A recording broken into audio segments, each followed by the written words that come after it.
الحمد للہ رب العالمین والصلاة والسلام علی الانبیاء والمرسلین اعوذ باللہ من الشیطان الرجیم بسم اللہ الرحمن الرحیم رب اشرح لی صدری ویسر لی امری واحلل عقدۃ من لسانی یفقہوا قولی واجعل لی وزیرا من اہلی۔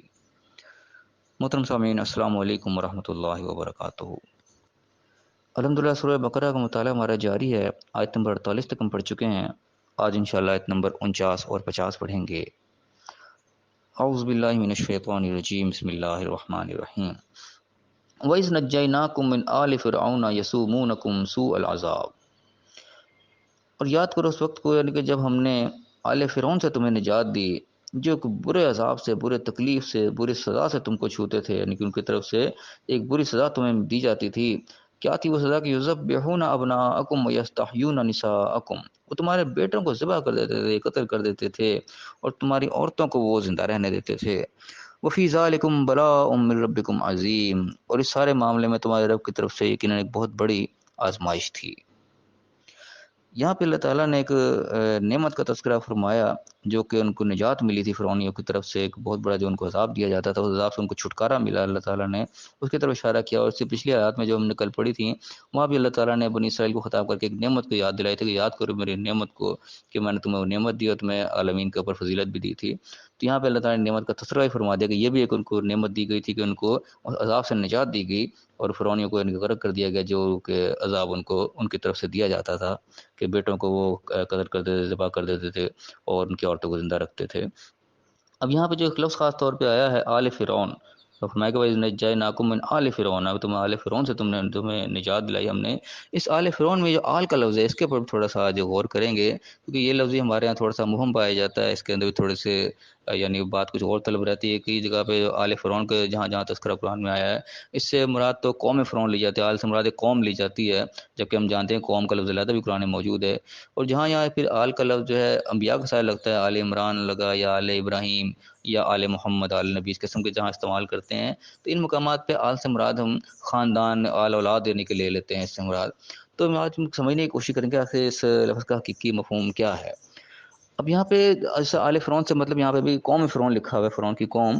اب قوم کا لفظ جو ہے بیسیکلی ایک جنرل لفظ ہے، اس کے اندر سارے لوگ شامل ہو جاتے ہیں، اچھے لوگ بھی، برے لوگ بھی، وہ سارے قوم کے اندر شامل ہوتے ہیں، کیونکہ قرآن پاک میں اللہ تعالیٰ نے جگہ جگہ انبیاء کا تذکرہ فرمایا ہے، اور تمام انبیاء نے جو اپنے لوگوں کو دعوت دی، وہ یا قوم کہہ کے دعوت دی، اے میری قوم۔ تو قوم میں سارے اچھے برے سب لوگ شامل ہیں، جنرلی سب کو دعوت دی جا رہی ہوتی ہے، مخاطب کیا جا رہا ہوتا ہے، تو وہاں پہ یا قوم کے الفاظ ہیں۔ اور قوم کے اندر یعنی کہ اچھے لوگ بھی ہوتے ہیں، برے لوگ بھی ہوتے ہیں، اس کا بھی ہمیں قرآن پاک کے اندر سے ثبوت ملتا ہے۔ ہم سورہ اعراف پڑھ رہے ہیں، اگر سورۃ نمبر 7 اس کی آیت نمبر 48، 148، سورہ 7 آیت نمبر 148 سورہ اعراف، اس میں قوم موسیٰ کا یعنی کہ تذکرہ ہو رہا ہے، موسیٰ علیہ السلام کی قوم کا۔ اس میں اللہ تعالیٰ نے فرمایا کہ وَاتَّخَذَ قَوْمُ مُوسَىٰ مِن بَعْدِهِ مِنْ حُلِيِّهِمْ عِجْلًا جَسَدًا لَهُ خُوَارٌ، کہ قوم موسیٰ نے ان کے بعد ایک جلد بازی میں ایک بچڑے کو پکڑ لیا، انہوں نے اس کی پوجا شروع کر دی، جو آوازیں نکالتا تھا، کہ ان کے جو حلیہ ان میں کیا کہتے ہیں کہ زیورات سے بنایا ہوا تھا۔ تو یہاں پہ یعنی کہ قوم موسیٰ کے وہ لوگ کا تذکرہ ہوا جنہوں نے برا راستہ اختیار کیا، یعنی یہ بھی قوم موسیٰ کے لوگ تھے جنہوں نے بچڑے کی پوجا شروع کر دی۔ پھر اسی سورہ اعراف کی آیت نمبر 159 ہم پڑھیں، اسی سورۃ نمبر 7 کی 159، اس میں آئے گا وَمِن قوم موسیٰ أُمَّةٌ يَهْدُونَ بِالْحَقِّ وَبِهِ يَعْدِلُونَ، قوم موسیٰ میں سے ایک گروہ وہ تھا جو کہ حق کی طرف راستہ رہنمائی کرتا تھا اور عدل و انصاف کیا کرتا تھا، یعنی کہ دونوں لوگ قوم موسیٰ میں شمار کیے گئے، اچھے لوگ بھی اور برے لوگ بھی۔ تو یہاں پتہ لگتا ہے قوم کا لفظ جو ہے وہ دونوں اطلاق ہوتا ہے، اچھے لوگ بھی اس میں شامل ہیں، برے لوگ بھی شامل ہیں۔ تو قوم تو ہو گیا ایک جنرل لفظ۔ اب آل میں اور قوم میں کیا فرق ہے؟ یہاں پہ آل فرعون سے مراد فرعون کی قوم لے لی گئی، تو اصل میں آل کا لفظ جو ہوتا ہے یہ تھوڑا سا ہٹ کے ہے۔ آل سے مراد جو ہے اس میں وہ لوگ ہم تحقیق کرتے ہیں تو پتہ چلتا ہے کہ وہ لوگ اس میں شامل ہوتے ہیں جو کہ اس کے سمجھ لو کہ پیروکار ہوتے ہیں، کسی شخص کے جو پیروکار ہیں، جو اس کے مشن کو آگے لے کے چل رہے ہیں، وہ اس کے اصل میں آل شمار ہوتے ہیں۔ تو یہاں پہ بھی جو غرق کیے گئے وہ آل فرعون تھے، یعنی کہ وہ اس کی وہ آل اولاد نہیں تھے، بلکہ وہ سارے وہ لوگ تھے جو فرعونی تھے، جو فرعون کے مشن کو آگے لے کے چلتے تھے، جو اس کے کہنے کے اوپر چلتے تھے، اس کے پیروکار تھے، وہ لوگ سارے کے سارے تھے اس کے اندر۔ اور اس میں بھی یعنی کہ ہمیں پتہ چلتا ہے اس لفظ میں ہم جو فرق دیکھتے ہیں، جس طرح ہمیں قوم موسیٰ کا لفظ دیکھا، اس طرح قرآن میں آل موسیٰ کا بھی تذکرہ ملتا ہے۔ موسیٰ علیہ السلام کی آل جس کو کہا گیا، وہ ہم پڑھتے ہیں سورہ بقرہ کے اندر، سورۃ نمبر 2 آیت نمبر 248۔ یہاں پہ وہ تابوت سکینہ کا تذکرہ ہو رہا ہے، جس کے اندر یعنی کہ وہ سکینت والی چیزیں تھیں یہ بنی اسرائیل کے لیے۔ تو وہاں پہ آ رہا ہے کہ اس تابوت کے اندر صندوق میں وہ چیزیں تھیں، وما ترک آل موسیٰ و آل ہارون، جو موسیٰ کی آل و ہارون کی آل نے جو چیزیں ترکا، ان کا جو باقی تھا وہ اس تابوت کے اندر موجود تھا۔ تو یہاں پہ قوم موسیٰ نہیں بلکہ آل موسیٰ کہا گیا ہے، یعنی کہ جو موسیٰ علیہ السلام کے پیروکار جو تھے، موسیٰ علیہ السلام کے مشن کو لے کے آگے چل رہے تھے، ان کی جو باقیات تھیں وہ اس کے اندر موجود تھیں۔ تو یہاں پہ آل موسیٰ کا لفظ ہے، یہاں پہ قوم موسیٰ کا لفظ نہیں ہے۔ قوم میں اچھے برے سارے آ جاتے ہیں، لیکن آل میں وہ لوگ ہوں گے جو کہ انہی کی پیروی کرنے والے، اس میں برے لوگ شامل نہیں ہوں گے۔ قوم موسیٰ میں تو برے لوگ بھی پتہ لگ گیا نا کہ وہ جنہوں نے بشری پوجا کرتی تھی وہ بھی قوم موسیٰ تھے، لیکن آل موسیٰ میں یہاں پہ وہ لوگ تھے جو موسیٰ علیہ السلام کے پیروکار تھے، جو ان کے مشن کو لے کے چلنے والے تھے، ان کی باقیات کو بتایا گیا کہ وہ اس تابوت کے اندر موجود تھی۔ اور اسی طریقے سے سورہ مومن جو ہے سورۃ نمبر 40 کی آیت نمبر 28 میں ایک رجل مومن کا تذکرہ ہے کہ ایک مومن شخص تھا، ان کو آل فرعون بتایا گیا کہ وہ آل فرعون میں سے تھا، یعنی کہ فرعون کے ساتھیوں میں سے تھا، فرعون کے مشن کو لے کے چلنے والے لوگ تھے، انہی کے اندر وہ شامل تھا، لیکن وہ رجل مومن تھا، مومن مرد تھا۔ وہ اس میں اس قسم کے آدمی کا تذکرہ آیا ہے جو کہ تھا تو اسی قوم کا حصہ، جو لوگ یعنی کہ فرعون کے پیروکار تھے انہی میں وہ بھی شامل تھا، لیکن اس پہ گویا کہ حق واضح ہو چکا تھا، وہ ایمان لا چکا تھا، لیکن اس نے ایمان کو اپنے چھپا رکھا تھا، وہ ظاہر نہیں ہونے دے رہا تھا۔ بظاہر طور پہ اسی قوم کے اندر فی الحال شامل تھا جو کہ فرعون کے مشن کو لے کے چل رہے تھے آگے، لیکن وہ اندر ہی اندر ان کو تبلیغ کر رہا تھا، بتا رہا تھا کہ ان کو لوگوں کو سمجھا رہا تھا کہ تم کیوں ایسے بندے کو قتل کرنے پہ تل پڑے ہو، جو کہ یہ کہہ رہا ہے کہ میرا رب تو اللہ ہی ہے، حالانکہ وہ تمہیں نشانیاں بھی دکھا چکا ہے۔ اگر وہ جھوٹ بولتا ہوگا تو اس کا جھوٹ اسی پر پڑے گا، لیکن اگر وہ کوئی سچا نکلا تو وہ جو وعدے میں سنا رہا ہے، جس حساب سے ڈرا رہا ہے، اس کا کچھ نہ کچھ حصہ ہم پر آن پڑے گا۔ تو وہاں پہ بندہ وہ ایمان والا تھا، لیکن اس کو آل فرعون میں سے کہا گیا، بتایا گیا، کیونکہ وہ اسی گروہ کے اندر شامل تھا، اسی لوگوں میں شامل تھا جو کہ فرعون کے مشن کو آگے لے کے چلتے، فرعونی تھے انہی کے اندر وہ بھی شامل تھا، لیکن وہ اس پہ حق واضح ہو گیا تھا، ایمان وہ لا چکا تھا، لیکن اس نے ظاہر نہیں کیا تھا، اپنے آپ کو چھپایا ہوا تھا، اللہ نے بتایا وہاں پہ۔ تو اس لیے وہاں پہ بھی اس کے لیے آل فرعون کا لفظ استعمال کیا کہ وہ آل فرعون میں شامل تھا، کہ وہ گروہ جو تھا وہ آل فرعون تھا، فرعونی ہی تھے سارے، اسی کے مشن کو لے کے چل رہے تو انہی کے اندر وہ بھی تھا، لیکن تھا وہ مومن۔ تو اسی طریقے سے یہاں پہ لوط علیہ السلام کی قوم کا تذکرہ ہے، وہاں پہ بھی ہم دیکھیں تو لوط علیہ السلام کے لیے قوم لوط کا بھی اور آل لوط کا بھی دونوں الفاظ استعمال ہوئے ہیں۔ یہاں پہ ہم دیکھتے ہیں، فرق سمجھتے ہیں کہ کیا فرق ہے ان کے اندر۔ تو یہاں پہ ہم دیکھیں سورۃ نمبر 26 سورہ شعراء آیت نمبر 160، یہاں پہ قوم لوط کا تذکرہ ہے کہ قوم لوط نے مرسلین کو جھٹلایا۔ پھر اس طرح سورۃ نمبر 54 ہے، سورہ قمر ہے، اس کے آیت نمبر 33 دیکھیں تو وہاں پہ بھی آتا ہے کہ یہ قوم تو تھی لوط علیہ السلام کی، انہوں نے جو ڈراوے دیے گئے تھے انہوں نے ان کو جھٹلایا۔ اس کے بعد سورۃ نمبر 11 سورہ ہود آیت نمبر 70، اس میں بھی یعنی کہ اس کا تذکرہ آیا کہ یہ فرشتے آئے تو انہوں نے کہا جب ہم قوم لوط کی طرف بھیجے جا رہے ہیں، لیکن جہاں دوسری طرف آیا جو لوگ بچے ہیں وہاں پہ آل لوط کا تذکرہ ہے۔ اس میں سورۃ نمبر 15 پڑھیں، سورہ ہجر آیت نمبر 59، اس میں وہاں بتایا گیا آل لوط جو ہیں وہ بچا لیے جائیں گے۔ اسی طرح سورۃ نمبر 54 اس کے آیت نمبر 37 ہم پڑھیں، وہاں پہ بھی یہی آیا کہ آل لوط جو ہے وہ بچا لیے گئے، آل لوط بچائے جائیں گے، قوم لوط نہیں بچے گی، قوم لوط کے لوگ تو مارے جائیں گے، لیکن آل لوط جو ہے جو یعنی کہ لوط علیہ السلام کے جو اپنے ان کے پیروکار ہیں، جو ان کے مشن کو لے کے چل رہے ہیں، وہ لوگ بچا لیے جائیں گے۔ اور اسی طرح سورۃ نمبر 27 ہم دیکھیں، سورہ نمل اس کے آیت نمبر 56، وہاں پہ باقاعدہ خود جو لوط علیہ السلام کی قوم والے ہیں وہ یہ کہہ رہے ہیں کہ آل لوط کو جو اپنی بستی سے نکال دو۔ قوم ہے وہ لوط علیہ السلام کی، وہ کہہ رہی ہے کہ آل لوط جو ہیں ان کو اپنی بستی سے نکال دو۔ کیا مطلب ان کا کہ جو لوط علیہ السلام کے پیروکار ہیں، جو ان کے مشن کو لے کے چل رہے ہیں، ان کو یہاں سے نکالو۔ تو پتہ لگ رہا ہے قوم ایک جنرل ہے، اس کے اندر ایک آل ہوتی ہے علیحدہ سے، تو آل ان لوگوں کو بیسیکلی کہا جا رہا ہے جو اس مشن کو آگے لے کے چل رہے ہیں۔ تو اسی طریقے سے آل نبی یا آل محمدی بیسیکلی وہ لوگ ہی کہلائیں گے جو آپ صلی اللہ علیہ وسلم کے مشن کو آگے لے کے چل رہے ہیں، جو ان کے ساتھ ہیں۔ اب وہ آپ صلی اللہ علیہ وسلم کے مشن کو الگ سے دیکھنا پڑے گا، وہ کیا مشن ہے، کیا آپ صلی اللہ علیہ وسلم لے کر آئے تھے، ان کو ہم آگے لے کے چل رہے ہیں کہ نہیں چل رہے۔ تو اس میں مراد صرف خاندان والے آل اولاد نہیں ہوں گے، کیونکہ آپ صلی اللہ علیہ وسلم کے جو خاندان والے تھے وہ تو مخالف بھی تھے، تو وہ ان کے آل تو نہیں کھلائیں گے جو آپ صلی اللہ علیہ وسلم کے مخالف کھڑے ہو گئے تھے ان کے رشتہ دار۔ اور اسی طریقے سے حضرت ابراہیم کے جو آل ابراہیم ہیں ان کے وہ نہیں شامل، ان کے باپ وغیرہ وہ اس میں شامل نہیں ہیں، وہ ان کے دشمن تھے، وہ آل ابراہیم نہیں کہلائیں گے۔ آل ابراہیم بیسیکلی وہی کہلائیں گے جو ابراہیم علیہ السلام کے مشن کو آگے لے کے چلے ہیں، ابراہیم علیہ السلام کے پیروکار ہیں۔ تو آج بھی ہم اگر آپ صلی اللہ علیہ وسلم کے پیروکار ہیں، آپ کے مشن کو لے کے چل رہے ہیں، تو ہم بھی پھر آل محمد کے اندر ہی شمار ہوں گے۔ خالی ان کے خاندان تک، گھر والوں تک چیز محدود نہیں رہتی، یہ قرآن کی آیات اس پہ دلالت کر رہے ہیں کہ آل فرعون سے مراد کر اس کی آل اولاد نہیں ہے، بلکہ سارے پیروکار وہ سارے آل فرعون کے لائے۔ باقی جو ہم نے آیات دیکھی تو اس میں بھی ہمیں پتہ چل رہا ہے کہ آل کا لفظ جو ہے یہ تھوڑا اور فرق ہے، اس کے اندر قوم کا لفظ ہے، اس کے اندر فرق ہے۔ اسی طریقے سے اس میں ملتا جلتا لفظ امت بھی آ جاتا ہے. امت کا بھی کہ امت بھی کیا ہوتی ہے، آج ہم اپنے آپ کو امت ہی کہتے ہیں. وسلم کا بھی امت کے لفظ بھی ہم دیکھیں نا تو یہ بھی اصل میں قوم کے اندر ہی امت بھی ہوتی ہے، امت قوم کا حصہ ہوتی ہے. اس کے ابھی ہم دیکھیں سورہ اعراف ہی دیکھیں ہم سورۃ نمبر 7 اس کی آیت نمبر 148 میں، وہاں پہ بھی یہ چیز تذکرہ ہو ہے کہ قوم موسیٰ کے اندر ایک امت ہے جو کہ آیت نمبر 159 ہے، سوری اعراف کی آیت نمبر 159، اس میں آ رہا ہے کہ موسیٰ علیہ السلام کی قوم کے اندر ہی ایک امت ہے جو کہ ہدایت کی طرف جو ہے رہنمائی کر رہی ہے. تو یہاں پتہ چل رہا ہے کہ قوم کے اندر ایک امت بھی ہوتی ہے. اب یہ ساری کی ساری قوم جو ہے اس وقت موجود ہیں، یہ ساری آپ صلی اللہ علیہ وسلم کی قوم ہے، لیکن ساری کی ساری آپ صلی اللہ علیہ وسلم کی امت نہیں ہے. یہ سارے اس مشن کو لے کے نہیں چل رہے جو آپ صلی اللہ علیہ وسلم کے دشمن سارے اس وقت موجود ہیں. یہ قوم تو ساری ایک ہی، آپ صلی اللہ علیہ وسلم پوری دنیا کی طرف یعنی کہ بھیجے گئے ہیں پورے لوگوں کی طرف.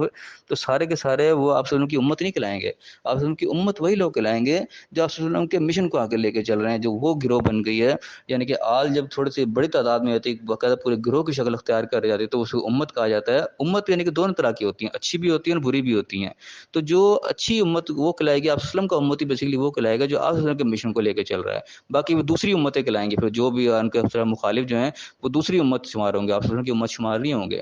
کیونکہ یہ دیکھیں سورۃ نمبر 16 آیت نمبر 120 سورہ نحل، اس میں ابراہیم علیہ السلام کو اکیلے کو پوری امت کہا گیا. وہ کانا ابراہیم امتن، یعنی کہ ابراہیم علیہ السلام اکیلے ذات ہے، لیکن پورے اکیلے کو ہی جو ایک مکمل امت کہہ دیا گیا کہ پوری قوم ایک تو دوسری امت بن کے کھڑی ہو گئی، ان کے مخالف ان کے مقابلے میں ایک اکیلے ابراہیم کھڑے ہو گئے، الگ الگ مشن لے کے کھڑے ہو گئے، تو اکیلے کو ہی ایک پوری امت کہہ دیا گیا. تو یہ امت کا اطلاق یعنی کہ ان لوگوں پر ہوا جو کہ علیحدہ ایک جماعت ہے، جن کی جو کہ علیحدہ ایک مشن کو لے کے چل رہے ہیں. وہ مشن آپ صلی اللہ علیہ وسلم کے مشن کے مطابق ہے یا خلاف ہے. دو خلاف ہوں گے وہ الگ امت شمار ہوگی، جو آپ صلی اللہ علیہ وسلم کے مشن کو لے کے چل رہے ہیں وہ علیحدہ امت شمار ہوگی. تو آج بھی ہم سب یعنی کہ آپ صلی اللہ علیہ وسلم کے امت ہی اپنے آپ کو کہلاتے ہیں. تو ہمیں دیکھنا پڑے گا کہ ہم وہی مشن لے کے چل رہے ہیں جو آپ صلی اللہ علیہ وسلم لے کے آئے تھے. اگر ہم اپنے کسی فرقوں کو لے کے چل رہے ہیں تو آپ صلی اللہ علیہ وسلم فرقوں کا مشن لے کے نہیں آئے، ہم ذہن میں رکھیں.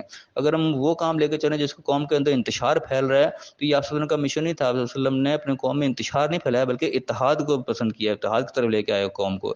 تو ہم اگر انتشار کی طرف جا رہے ہیں تو ہم وہ کام نہیں کر رہے، ہم آپ صلی اللہ علیہ وسلم کے امتی پھر کہلانے کے حقدار نہیں ہوں گے. کیونکہ یہ چیز حدیث سے بھی پتہ چلتی ہے کہ آپ صلی اللہ علیہ وسلم کے سامنے کچھ لوگ آئے جائیں گے، لائیں گے، تو وہ آپ صلی اللہ علیہ وسلم ان کو اپنا امتی تصور کریں گے، ان کو بلائیں گے اپنے پاس کہ آنے تو یہ میرے ہیں. لیکن آپ صلی اللہ علیہ وسلم کے درمیان اور ان کے لوگوں کے درمیان ایک بیچ میں پھر دیوار حائل کر دی جائے گی، بتا دیا جائے گا کہ نہیں یہ آپ کے نہیں ہیں، ان لوگوں نے آپ کے پاس پتہ نہیں کیا کیا بدعت و خرافات شروع کر دی گئی تھیں، تو ان کو علیحدہ کر دیا جائے گا. تو یعنی کہ پتہ چل رہا ہے یہاں پہ کہ یہاں ہم اپنے آپ کا نبی کا امتی سمجھ رہے ہوں، وہاں نبی بھی وہ دیکھ کے ان کو اپنا سمجھیں گے، اپنا امتی اپنا صاحب سمجھیں گے، لیکن وہ ان کے نہیں ہوں گے، ان کو الگ کر دیا جائے گا. پھر آپ ان سے بیزاری کا اعلان کریں گے، ٹھیک ہے دور کر دو ان کو میرے سے. تو آج ہم خالی شبہ میں بھی نہ رہیں کہ آپ مطلب کہ ہم امت ہیں بس ہم بخشے جائیں گے، ہم امتی ہیں. پہلے ہم اپنے کام بھی دیکھیں، ہم امتی والے کام بھی کر رہے ہیں، کہ ایسا نہ ہو کہ وہ امتی ابھی اپنے آپ کو امتی سمجھ رہے ہوں گے اور نبی بھی ان کو دیکھ کے اپنا امتی سمجھیں گے، ٹھیک بعد میں حقیقت واضح ہو کہ نہیں یہ تو امتی ہے ہی نہیں. تو یہ بھی ایک تصویر کا رخ ہے جو ہمارے ذہن میں ہونا چاہیے. دوبارہ فی الحال یہ کچھ باتیں تھیں آل سے متعلق جو میرے ذہن میں تھی، میں نے آپ کے ساتھ شیئر کی. اس کے بعد اس کے آگے ہم پڑھتے ہیں، کیا آیا؟ وفی ذالکم بلاء من ربکم عظیم. اس سارے معاملے کے اندر جو فرعونی معاملہ کرتے تھے بنی اسرائیل کے ساتھ، اللہ بتا رہا ہے کہ یہ تمہارے رب کی طرف سے ایک بہت بڑی آزمائش تھی. آزمائش کا بھی اللہ نے وعدہ کیا، اللہ نے ہر ایک کی آزمائش کرنی ہے، لازمی، ایک انفرادی طور پہ بھی ہوگی، قوم کے طور پہ بھی ہوگی، سب کی طرف سے آزمائش ضرور ہوگی. لیکن یہ بھی اللہ نے وعدہ کیا کہ لا یکلف اللہ نفسا الا وسعها، اللہ تعالیٰ کسی کو اس کی وسع سے زیادہ تکلیف نہیں دیتا. تو آزمائش کے اندر یقیناً کوئی نہ کوئی تکلیف ہوتی ہے انسان کے لیے، لیکن وہ اپنی وسعت سے زیادہ نہیں ہوگی، یہ بھی اللہ کا وعدہ ہے. تو یہ ہر دور کی آزمائش بھی اللہ تعالیٰ نے الگ الگ طریقے سے کی ہے. آج ہمارے دور میں بھی الگ الگ طریقے سے آزمائشیں چل رہے ہیں. آج یہ مہنگائی کا طوفان ہمارے اوپر آیا ہوا ہے، ایک عذاب ہمارے اوپر مسلط ہے، یہ بھی ایک آزمائش کا انداز اللہ کا.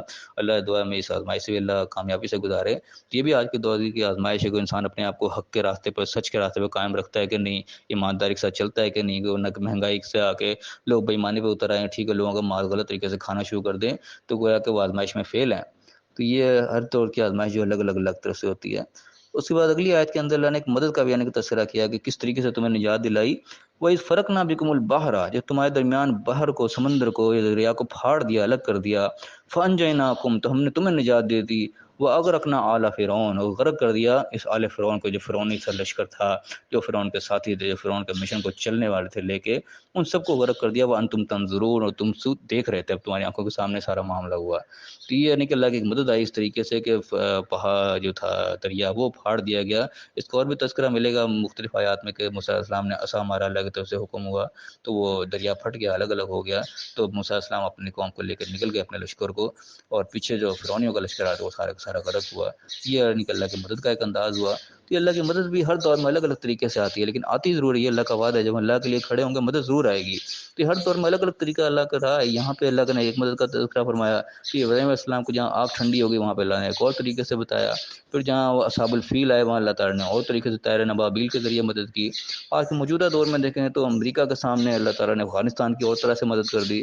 کہ ہر دور میں اللہ کی مدد کے انداز جو ہے وہ بدلتے رہتے ہیں، جیسے وقت کی ضرورت ہے اللہ کی مدد طریقے سے آتی ہے۔ تو یہ ہر دور میں آتی ہے، آج کے دور میں بھی آئے گی، آئندہ بھی آئے گی۔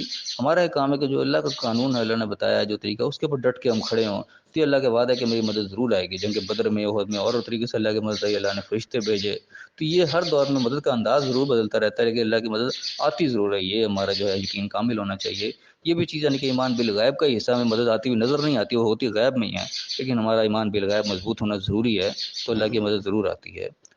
تو یہ کچھ باتیں تھیں کرنے کے لائق، تو اللہ تعالیٰ میں سمجھنے کی توفیق عطا فرمائے۔ اس میں کہیں کمی بیشی گنجائش ہے تو آپ لوگ ضرور اس میں جو ہے اپنا حصہ ڈالا کریں، جہاں پہ غلطی محسوس ہو اس کو پوائنٹ آؤٹ کیا کریں، تاکہ ہماری بھی اصلاح کا موجب بنے اور ہم سب کی اصلاح کا جو ہے یہ ذریعہ بنے۔ اللہ تعالیٰ میں صحیح سمجھنے کی، صحیح عمل کرنے کی توفیق عطا فرمائے اور دنیا آخرت دونوں جگہ کامیاب فرمائے۔ آمین۔ وآخر دعوانا الحمد للہ رب العالمین۔